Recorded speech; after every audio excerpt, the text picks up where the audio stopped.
It's your boy Breakdowns with Jay, and I'm going to talk about Justin Herbert signing a 5-year, $262.5 million extension with the Los Angeles Chargers.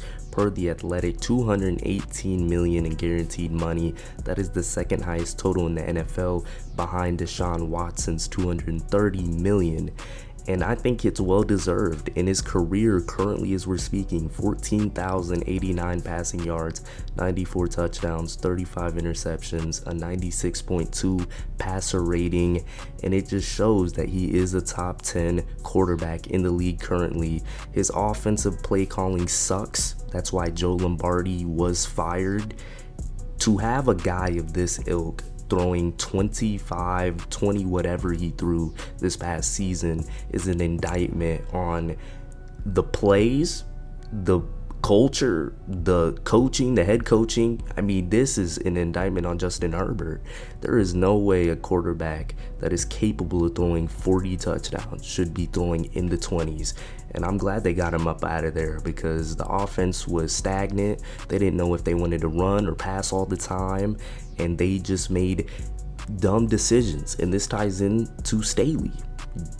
Brandon Staley should be fired. I feel Joe Lombardi was a scapegoat for Brandon Staley. Brandon Staley, oh my gosh, it reminds me of 2021 where they could have went to the playoffs and all he had to do was just let the Raiders run out the clock, and he calls a timeout. And Bisaccia, the interim head coach, this is when the Gruden stuff was going on and stuff. He's like, screw them, we're gonna get some yards and kick this field goal. They were about to tie the game, and both of them were gonna go to the playoffs. But no, Brandon Staley does what he always does. In 2022, he was doing the same things, blowing games with calls, or almost blowing games with dumb decisions, and going for it in your own area, going for two at random times. I mean, it's just ridiculous. So he's on the hot seat, and we'll have to see what happens with that. I will say Kellen Moore coming in is actually what the doctor ordered. But at the same time, I have the same feelings on him not utilizing the run. If you've seen what Mike McCarthy was saying when Kellen Moore was fired, essentially, they didn't call it a firing, they said they parted ways. It was a firing.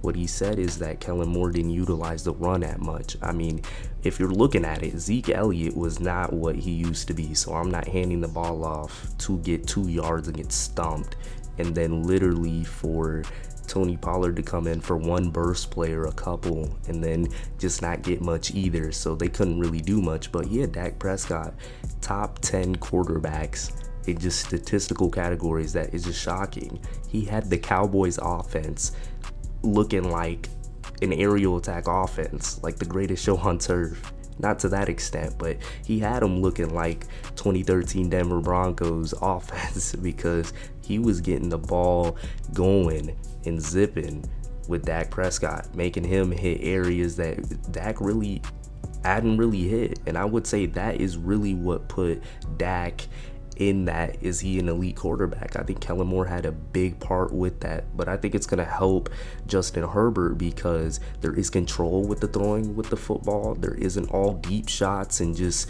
plays that are just like, what? So I think that will help. But the running game, I'm still iffy on that, especially with Austin Eckler being in a sense, I will say he's good in the tackles, but he's really known for that Swiss Army knife, like a Cordero Patterson and a Deebo Samuel. Maybe not to that extent, but him in the tackles, I just don't know. So maybe getting another running back and him being the 2 will be great for them. So I will say, just with the Chargers team as a whole, I mean, since Justin Herbert has came to the team, 2027-9, I mean, that was just him being tossed in there. Really didn't have a game plan for him at all. I know the Tyrod Taylor stuff threw a wrench in all their plans, but it was a great showing of, oh, you guys got something. 2021, that was that blunder where Staley just, man, it was terrible. And then 2022, 10-7, go into the playoffs. I have one of the worst meltdowns against the Jaguars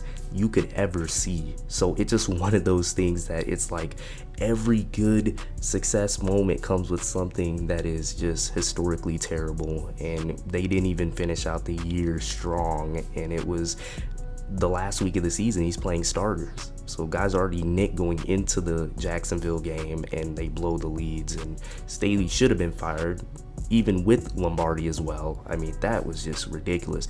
He's on track for greatness. I think if it continues the way it goes, I think the only thing for him to not win the big one or get an MVP or really have a Phillip Rivers-esque career is if the Chargers don't do right by him. But I hope they learn their lesson with that situation. So I think he's going to be a first ballot Hall of Famer, and I can't wait to see how he turns out and if he wins MVPs and Super Bowls. So tell me what you guys think. Do you guys like this deal that the Chargers gave to Justin Herbert? Please like, comment, share, and subscribe. It's your boy Breakdowns of Jay, and I'm out.